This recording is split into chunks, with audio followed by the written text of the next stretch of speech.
pouvez aller vous asseoir. Que Dieu vous bénisse.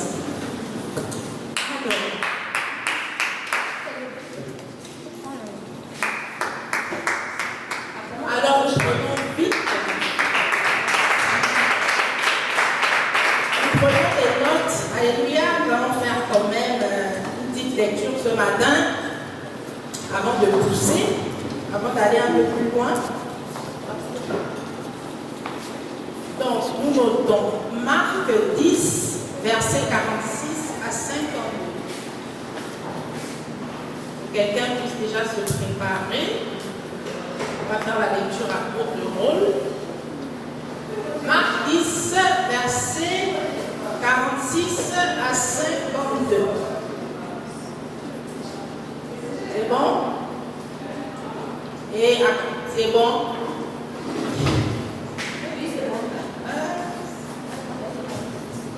Marc 10, 46 à 52. Ensuite, Matthieu 9, verset 27. Ensuite, Acte 3, verset 2.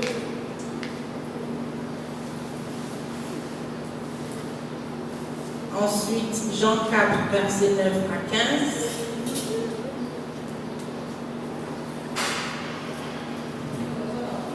Ensuite, Luc 8, verset 43 à 48.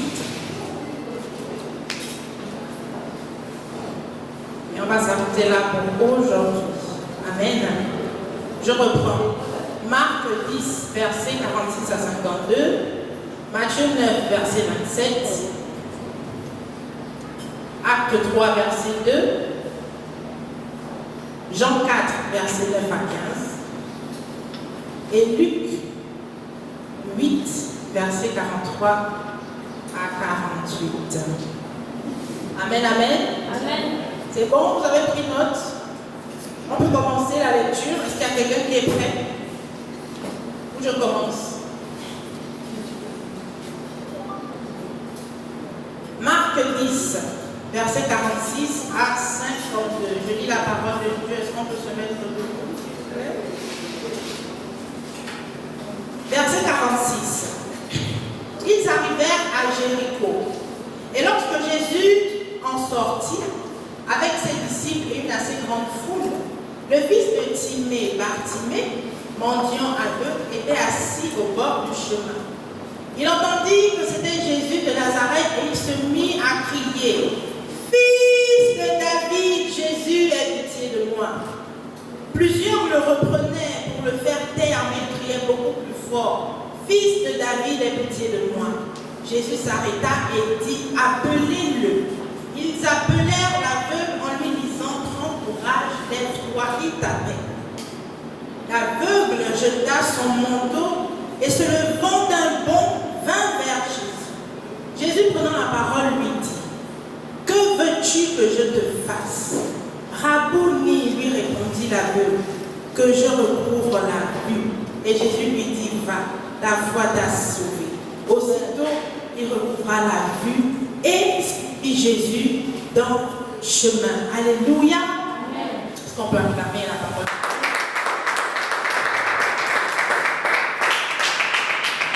Soyez vivants un peu.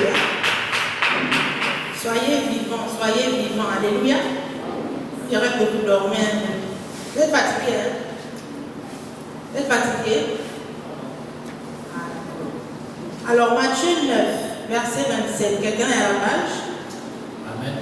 D'accord. Matthieu 9, verset 27, je lis la parole de Dieu. Amen. Étant parti de là, Jésus fut suivi par deux aveugles qui criaient: Aie pitié de nous, fils de David. Amen, amen, amen. On continue, pasteur. Continue, s'il te plaît. Aie pitié de nous, fils de David. Lorsqu'il fut arrivé à la maison, les aveugles s'approchèrent de lui. Et Jésus leur dit: Croyez-vous que je puisse faire cela? Oui, Seigneur, lui répondit-il. Alors il leur toucha les yeux en disant: Qu'il vous soit fait selon votre foi. Et leurs yeux s'ouvrirent. Jésus leur fit cette recommandation sévère. Prenez garde que personne ne le sache, mais dès qu'ils furent sortis, ils répandirent sa renommée dans tout le pays. Amen. Amen, amen, amen. Je lis la parole de Dieu dans Luc 8, versets 43 à 48. Que quelqu'un se prépare, s'il vous plaît, pour acte 3, à partir du verset 2. Amen. Luc 8, verset 43. Je vais même commencer au verset 40. À son retour, Jésus fut reçu par la foule, car tous l'attendaient.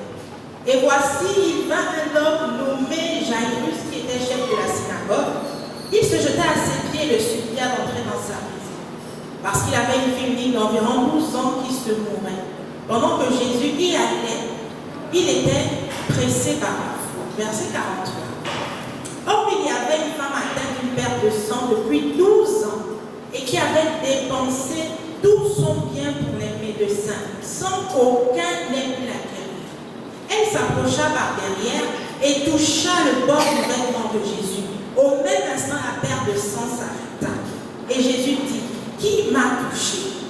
Comme tous s'en défendaient, Pierre et ceux qui étaient avec lui dirent, Maître, la foule t'entoure et te presse. Et tu dis, qui m'a touché? Mais Jésus répondit, quelqu'un m'a touché, car j'ai connu qu'une force était sortie de moi. La femme, se voyant découverte, vint toute tremblante se jeter à ses pieds et déclara devant tout le peuple pourquoi elle avait touché et comment elle avait été guérie à l'instant. Jésus lui dit, ma fille, ta foi t'a sauvée, va en paix. Amen. Amen. Disons acte, il y a quelqu'un qui est à la page. Acte, demandez à la parole. Dans Actes chapitre 3, verset 2, il y avait un homme boiteux de naissance, qu'on portait et qu'on plaçait tous les jours à la porte du temple appelé la Belle, pour qu'il demandât le l'aumône à ceux qui entraient dans le temple. Cet homme, voyant Pierre et Jean qui allaient y entrer, leur demanda l'aumône. Pierre, de même que Jean, fixa les yeux sur lui et dit, regarde-nous. Et il les regarda attentivement, s'attendant à recevoir de quelque chose. Alors Pierre lui dit, je n'ai ni argent, ni or, mais ce que j'ai, je te le donne au nom de Jésus-Christ de Nazareth. Lève-toi et marche. Amen. Et la suite dit quoi? Et le prenant par la main droite, il le fit lever. Au même instant, ses pieds et ses chevilles deviennent fermes. D'un saut, il fut debout et il se mit à marcher. Amen. Il entra avec eux dans le temple, marchant, sautant et louant Dieu. Alléluia. Amen. Amen, amen. Amen. Est-ce qu'on peut acclamer pour cela, s'il vous plaît?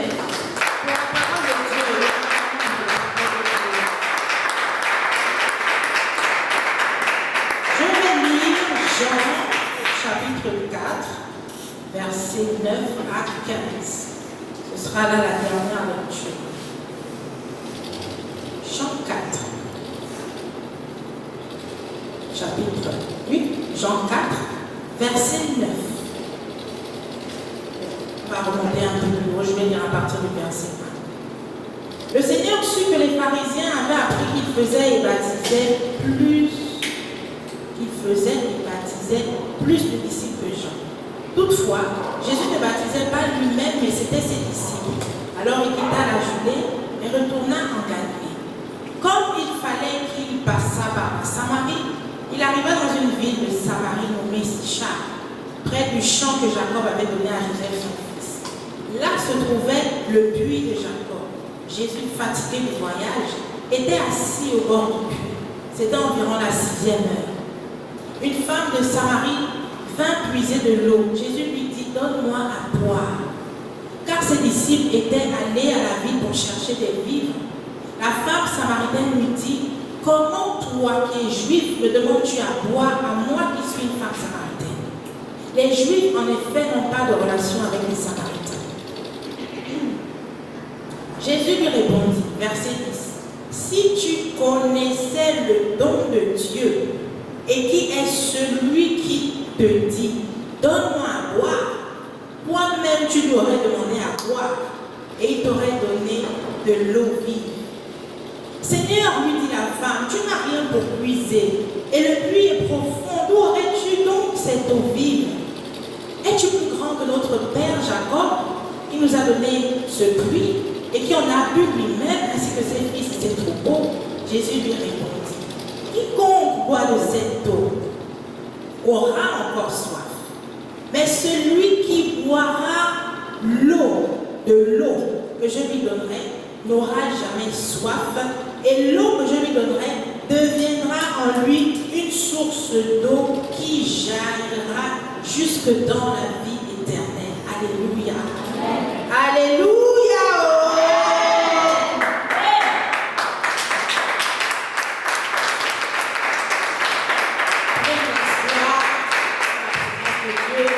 Je ne serai pas longue ce matin, par la grâce de Dieu.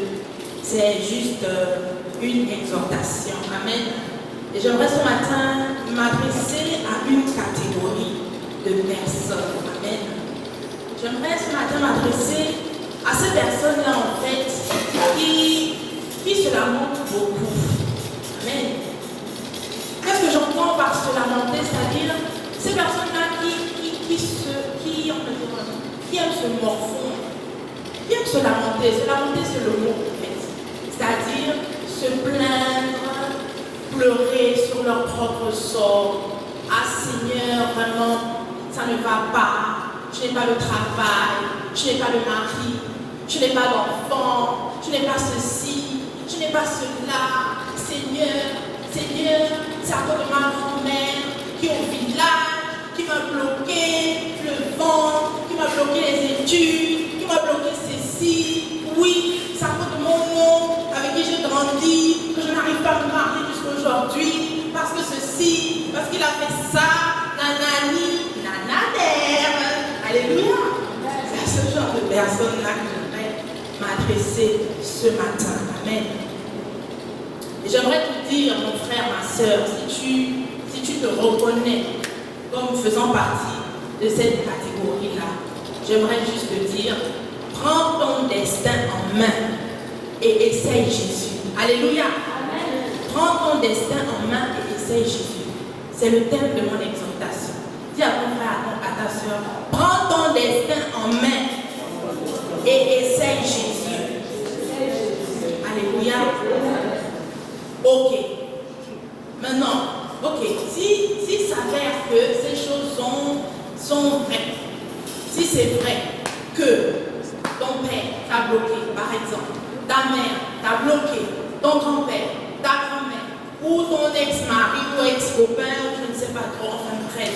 Et même si c'était vrai, mon frère, ma soeur, ne dit-on pas que lorsqu'il y a la vie, il y a de l'espoir? Même si c'était vrai, mon frère, ma soeur, ça ne veut pas dire que tu es fini. Ça ne veut pas dire que ta vie est finie. Ça ne veut pas dire que tu ne feras plus jamais rien de ta vie. Alléluia. Ça ne veut pas dire que tu ne prospéreras pas ou que tu ne prospéreras plus. Alléluia. Le vin est tiré, il faut le boire. Amen. C'est vrai. Peut-être que les hommes t'ont fait X. Peut-être que les hommes t'ont fait Y. Mais toi, que fais-tu? Ne reste pas là à te lamenter et à réciter ou à louer. Ça devient même comme une forme de louange. À louer ce que les hommes t'ont fait de mal. Mon frère, ma soeur, lève-toi. Prends ta vie en main. Alléluia. Prends ton destin en main. Amen. Et essaye Jésus-Christ de Nazareth. Alléluia. Bats-toi parce que c'est encore possible. Tant que tu vis, tant que tu respires, c'est encore possible que les choses changent. Alléluia. Mais de quelle manière? Il faut que tu te lèves. Il faut que tu prennes les choses en main. Alléluia. Il faut que tu prennes ta vie, ton destin en main. Alléluia.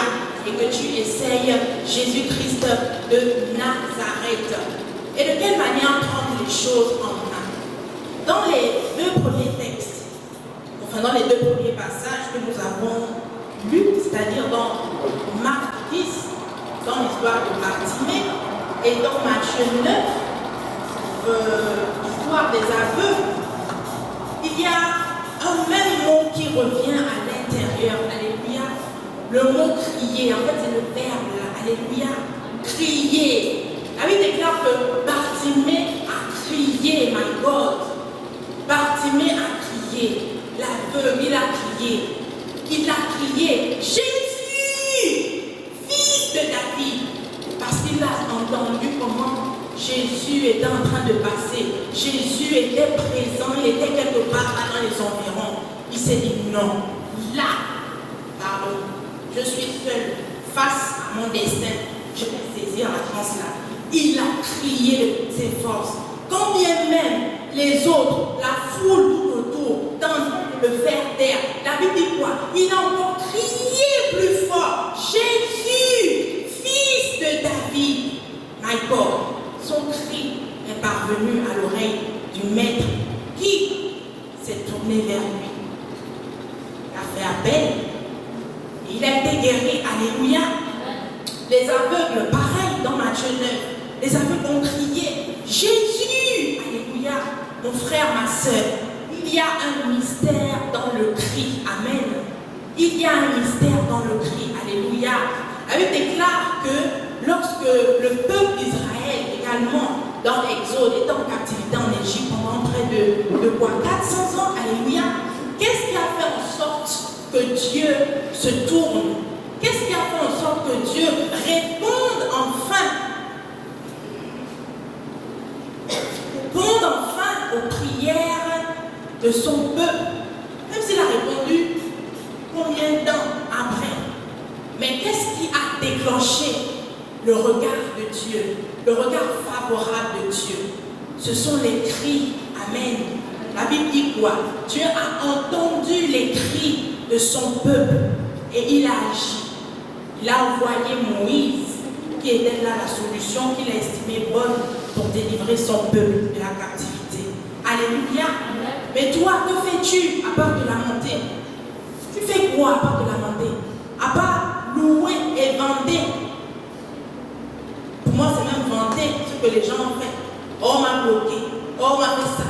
On m'a fait ceci. On m'a donné ça. Bon, à part ça, tu fais quoi en fait? C'est la partie là où tu dois prendre ton destin en main. C'est en criant à l'Éternel. Alléluia. C'est en criant à Jésus. Alléluia. C'est en invoquant l'Éternel des armées. C'est en implorant l'Éternel des armées. Quelle que soit la situation dans laquelle tu te trouves, quel que soit le mal qui te mine, ou les maux qui te minent, ou les obstacles, ou les blocages, ou I don't know qui te minent, c'est en invoquant, c'est en criant à l'Éternel. Alléluia. Alléluia. Ne reste pas comme ça. Seulement genre de oh, tel m'a fait ci. Non. Non, mon frère. Prends ta vie en main. Alléluia. C'est encore possible. Prends ton destin en main. Alléluia. Prends les choses en main. La clé ou encore la solution à tes problèmes est en tes mains en fait. Ça ne dépendra que de toi. Alléluia. Et ce qui m'a beaucoup intrigué quand même dans l'histoire de Bartimée, c'est que lorsque Bartimée s'est présenté à Jésus, Jésus lui a demandé « Que veux-tu que je fasse pour toi ?» My goodness. Pourquoi ça m'a intrigué? Parce que la Bible dit quoi? Que Dieu est omniscient, omnipotent, alléluia, omniprésent. C'est-à-dire qu'il sait tout, il voit tout, et il est partout. Alléluia. Quand Jésus a demandé à Bartimée que tu veux que je fasse quoi pour toi, vous êtes sûr que Jésus ne savait pas ce près moi Bartimée souffrirait? Vous êtes sûr? Jésus qui est le Fils, dont la Bible dit que omnipotent, omniscient, omniprésent. Jésus savait quel était le problème de Bartimée. Mais malgré ça, my God, il ose quand même dire que veux-tu que je fasse pour toi? Alléluia. Il faut que tu parles. Amen. Il faut que tu parles à ton Dieu. Alléluia. Il faut que tu ouvres ta bouche parce que il y a des situations où, même si Dieu sait ce que tu vis, même si Dieu sait ce que tu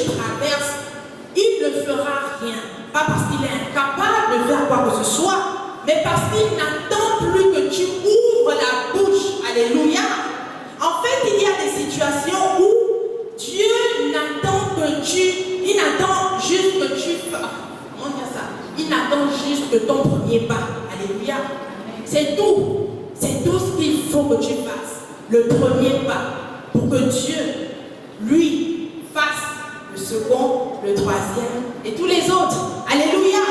Il faut que tu parles. Il faut que tu commences à parler. Il faut que tu commences à prier, à crier à l'Éternel, à invoquer Dieu. Parce qu'il y a des personnes on va dire, qui sont conscientes qu'il y a un Dieu. Ces personnes-là sont conscientes que Dieu existe et elles confessent même que Dieu c'est l'Éternel des armées. Et parfois, elles connaissent, elles réalisent que Jésus est Seigneur des Seigneurs. Mais est-ce que reconnaître juste que bon Dieu est là, ah Dieu sait ce que je vis, Dieu sait ce que je traverse en tout cas je me remets tout en tout cas. Mais non, c'est pas ça qu'il faut. C'est-à-dire qu'il faut parler. Alléluia. Dieu veut que tu cries, Dieu veut que tu t'adresses à lui. Reconnaître simplement comme ça que bon, oui, ok, mais tout le monde reconnaît, même Satan, même tous là, ils reconnaissent, tout le monde reconnaît, tu es bon, tout le monde reconnaît, tout le monde sait qu'en réalité, il n'y a pas d'autre Dieu si ce n'est Jésus. Alléluia. Mais ce n'est pas suffisant. Dieu veut que tu cries, Amen. Dieu veut que tu t'adresses à lui. Dieu veut que tu l'invoques. Il te demande que veux-tu que je fasse pour toi. À toi de lui dire ce qu'il veut qu'il fasse pour toi. Alléluia. Amen. Alléluia. Amen.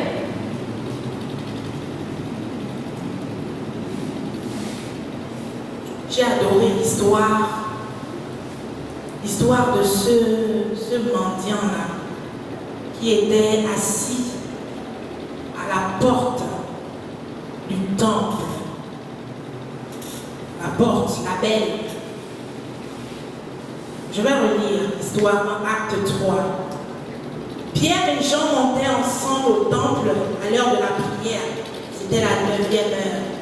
Il y avait un homme boiteux de naissance qu'on portait et qu'on plaçait tous les jours à la porte du temple appelé la belle, pour qu'il demandât l'aumône à ceux qui entraient dans le temple. J'ai envie d'ajouter même à ceux qui entraient et sortaient. Amen. Verset 3. Cet homme, voyant Pierre et Jean qui allaient lui entrer, leur demanda l'aumône. Pierre, de même que Jean, fixa les yeux sur lui et dit, regarde-nous. Et il les regardait attentivement, s'attendant à recevoir de quelque chose. Alors Pierre lui dit, je n'ai ni or, je n'ai ni argent, mais ce que j'ai, je te le donne au nom de Jésus-Christ de Nazareth. Lève-toi et marche. Alléluia. Alléluia. Amen. Mon frère, ma soeur, à travers ce petit extrait, alléluia, Jean et Pierre, en fait, peut-être qu'ils auraient pu donner quelque chose aux mendiants. Peut-être qu'ils avaient une ou deux pièces dans leur poche qu'ils auraient pu donner aux mendiants pour l'aider, pour qu'ils s'en sortent. Alléluia. Mais ils ne l'ont pas fait. Mais ils ont fait mieux. Alléluia.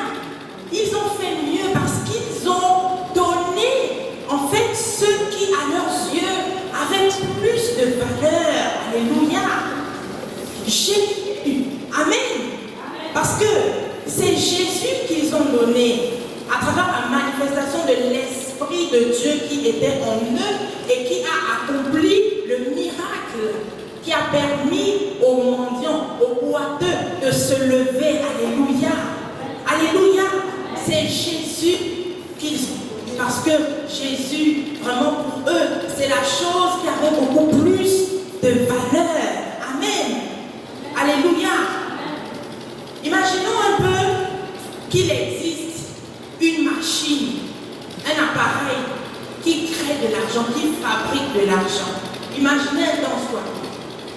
Imaginez un peu que dans ce monde-là, on vous dit qu'il y a un appareil qui produit de l'argent. Amen. Vous allez aller tout le temps au ceux qui ont cet appareil-là pour demander de l'argent. Est-ce que vous n'allez pas chercher vous-même à vous procurer cet appareil-là, quitte à aller vous endetter, je ne sais où, mais à vous procurer ça pour que vous-même vous puissiez, quand vous voulez, comme vous voulez, avoir de l'argent. Amen. Alléluia. Alléluia. Mon frère, sœur, cesse d'aimer être un fardeau. Cesse d'aimer être une charge. Alléluia. Et bats-toi. Amen. Bats-toi. Prends les choses en main. Alléluia. Commence à rechercher la source. Amen. Les gens auront beau, oui, de temps en temps. Pourquoi pas de venir en aide, d'assister, de soutenir. Amen. Mais est-ce que c'est ce que Dieu aussi veut pour toi? Est-ce que c'est à cela que Dieu t'avait destiné? Amen. Est-ce que Dieu, dans son plan, n'avait pas prévu que toi aussi, tu puisses être autonome? Toi aussi, tu puisses acquérir certaines choses, tu puisses avoir certaines choses pour sa gloire. Alléluia. Ne te plains pas dans cette situation. Amen.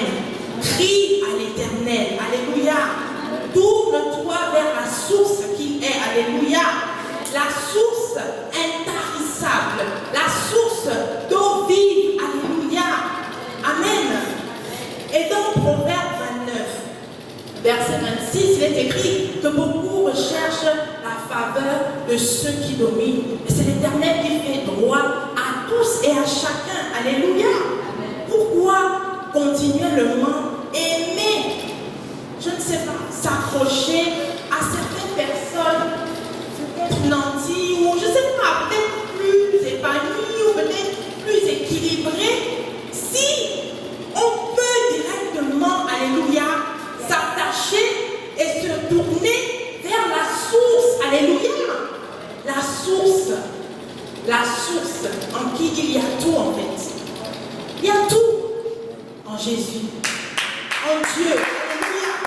Pourquoi se contenter des miettes qu'on peut machiner, recevoir un peu, si on peut tout avoir en cette source-là, donc Dieu, en Jésus-Christ de Nazareth.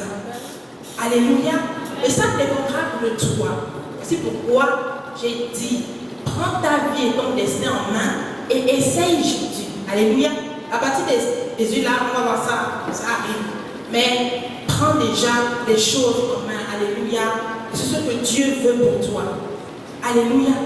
Même si tu as crié une fois, même si tu as crié 2 fois, même si tu as crié 20 fois, et que bon, il n'y a rien eu, mais tu sais depuis combien le peuple d'Israël a crié, pendant combien d'années? 400 ans, je crois, hein? C'est en esclavage. Donc toi, tu as fait quoi? 1 jour, 1 mois, 2 mois, peut-être tu as crié à l'Éternel, tout ça, il n'y a rien. Je te dis que bon, ok, mieux, je reste comme je suis. Non, non. Alléluia. Il faut importuner le trône. Qu'il ait mal aux oreilles, tellement mal qu'il ne pourra plus rester à t'entendre. En fait, il va te bénir forcément. Alléluia. Il va forcément te bénir. Il va forcément descendre. Il va forcément intervenir dans ce domaine de ta vie pour lequel tu l'auras invoqué ou pour lequel tu auras crié à lui. Alléluia.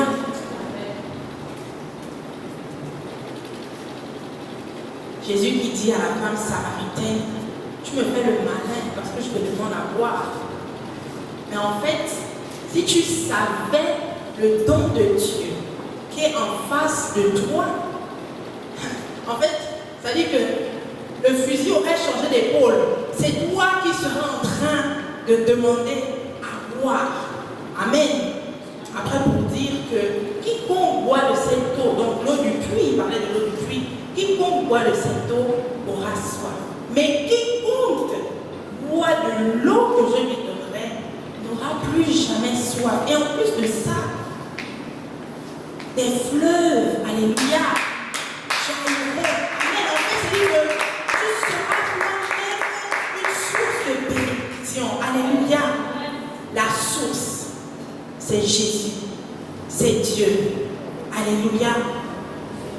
Et que dire de la femme à la perte de sang? Et je finirai par là. Amen. La femme à la perte de sang.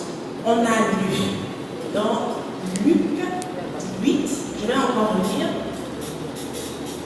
Luc 8. Luc 8 à partir du verset.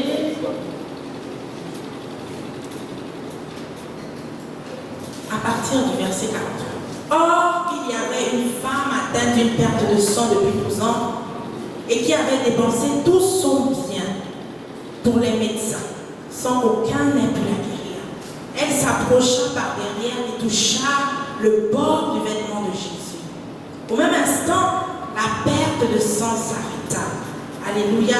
Je vais m'arrêter là. Dans une autre portion de texte, dans Matthieu 9, verset 20, dans Matthieu 9, verset 20, toujours concernant l'histoire de la femme à la perte de sang, il y a un passage qui dit « Elle se dit en elle-même, si je puis seulement toucher le pan de sa robe, my God. » Mais en fait, la question c'est, toi-même tu penses même à quoi en fait? Où tu es tellement mangé, où tu es tellement possédé que tu n'es plus maître de tes pensées, tu n'es plus maître même de c'est-à-dire que tu ne penses plus, c'est les esprits qui pensent à ta place tellement tu es possédé. Parce que toi-même tu penses quoi? Toi-même tu penses quoi? Quand tu regardes ta situation là, tu penses à quoi? Est-ce que tu essaies un peu de voir comment tu peux t'en sortir? Ou bien tu penses que tout est fini, c'est fini pour toi? Tu penses quoi? Parce que elle était vraiment face à son destin. C'est-à-dire que face à son destin, elle-même, elle s'est dit que là, j'ai tout fait. J'ai tout essayé. La Bible dit quoi? Elle n'avait plus rien, elle a tout perdu, elle avait dépensé tout son bien pour les médecins. C'est sûr qu'elle allait chez les cancans, elle allait chez les marabouts. C'est sûr que, je ne sais pas, elle est allée partout, elle a voyagé, elle est allée aux États-Unis, elle est allée en Inde, essayer un peu peut-être la fécondation in vitro, ou je ne sais pas trop, à son époque. Mais en tout cas, ce qui est sûr, c'est qu'elle avait tout essayé au point où elle n'avait plus un rond. Dépassée par les événements, elle s'est dit que là, quand on me parle de Jésus, aujourd'hui, là. C'est-à-dire que je ne fais rien pour essayer. Moi aussi, je vais attraper. Alléluia. Quand tu penses à quoi? Parce qu'elle, c'est ce qu'elle s'est dit. Ou bien toi, tu as perdu tout ce que tu avais là, mais malgré ça, ça ne te fait pas réfléchir. Tu veux encore t'engager dans des choses qui vont non seulement te faire perdre en argent, perdre en temps, mais où tu vas vieillir, c'est d'abord où tu veux partir. Alors que ces choses-là ne sont pas très différentes de celles que tu as déjà essayées, qui n'ont pas marché. Tu vas encore aller là-bas, c'est ça que tu penses. Parce qu'elle s'est dit que c'est bon là, c'est bon. On m'a parlé de X, on m'a parlé de Y, c'est bon là. Moi, je tente ma chance là. Alléluia. Et quand elle a saisi Jésus, elle a reçu son miracle. Alléluia. Elle a reçu sa guérison. Elle a reçu sa délivrance. Alléluia. Moi, j'aimerais te dire ce matin que c'est possible. Alléluia. Que tu obtiennes ce que tu as tenté d'obtenir des années durant, mais que tu n'as malheureusement pas obtenu. C'est possible que tu l'obtiennes. Amen. En fait, c'est possible que Dieu te le donne. Alléluia. C'est possible que Jésus-Christ de Nazareth te le donne. Alléluia. Il est le même hier, aujourd'hui, éternellement. Ce qu'il a fait autrefois, il peut encore le faire aujourd'hui. Et il pourra encore le faire demain. Parce qu'il ne change pas. Alléluia. Il peut changer ta situation. Amen. Il peut décanter ta situation.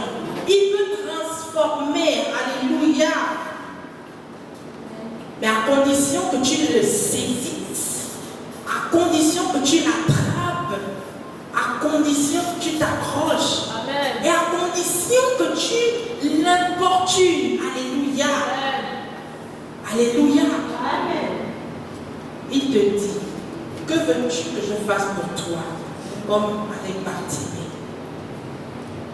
Donc en fait, la balle est dans ton camp. Yes. Jésus est là, il est présent, il est capable, il peut tout. Mais comme c'est quelqu'un de façon, genre, il est Dieu, alléluia, il est mystérieux, il a des principes et tout. Il n'attend plus que tu ouvres ta bouche et que tu lui dises, Seigneur, je veux recouvrer la vue. Seigneur, je veux un travail. Seigneur, je veux des enfants. Seigneur, je veux des finances pour faire X ou Y. Seigneur, je veux ma délivrance. Car oui, je sais et suis consciente que j'ai des choses en moi qui ne glorifient pas ton nom. Mais je sais aussi une chose, c'est que tu peux m'en délivrer. Alors Seigneur, voilà ce que je veux. Seigneur, je veux mon bac cette année. Amen. Seigneur, je veux avoir ma licence cette année. Amen. Seigneur, je veux voyager pour X ou Y chose. En vous disant également même que Dieu n'exauce que les prières qui sont conformes à sa volonté pour vos vies. Amen. Alléluia. Alléluia. Essaye Jésus. Donc lève-toi, commence à prendre ta vie en main. Prends ton destin en main. Alléluia. Prends les choses en main. Et essaye Jésus. Peut-être que tu as essayé des choses qui n'ont pas marché, qui n'ont pas fonctionné, ou qui ont un temps soit peu fonctionné, mais aujourd'hui qui ne fonctionnent plus. Laisse-moi te dire. Ou encore, je te conseille tout simplement d'essayer Jésus. Alléluia. Essaye Jésus, essaye Jésus, essaye Jésus. Alléluia. Essaye Jésus. Essaye Jésus. Essaye Jésus. Essaye Jésus. Alléluia. Cesse de te lamenter. Cesse de raconter partout. Vraiment, tu passes tes journées à faire. Vraiment, si tu pouvais avec la même énergie que la même énergie avec laquelle tu racontes tout ce que les autres t'ont fait. Si tu pouvais aussi prendre un peu la même force là pour crier à Jésus, tu gagnerais plus. Amen. Et vite en termes de résultats. Alléluia. Et c'est ce que je t'exhorte à faire, mon frère, ma soeur. Dieu n'a pas changé. Dieu est le même. Alléluia. Il est toujours assis sur son trône. Alléluia. Il est toujours capable. Mais sache que tu dois faire le premier pas. Celui de crier à l'Éternel. Celui de te tourner vers Dieu. Celui de l'importuner. Celui de lui parler tout simplement. Alléluia. Sois béni et fortifié au nom puissant de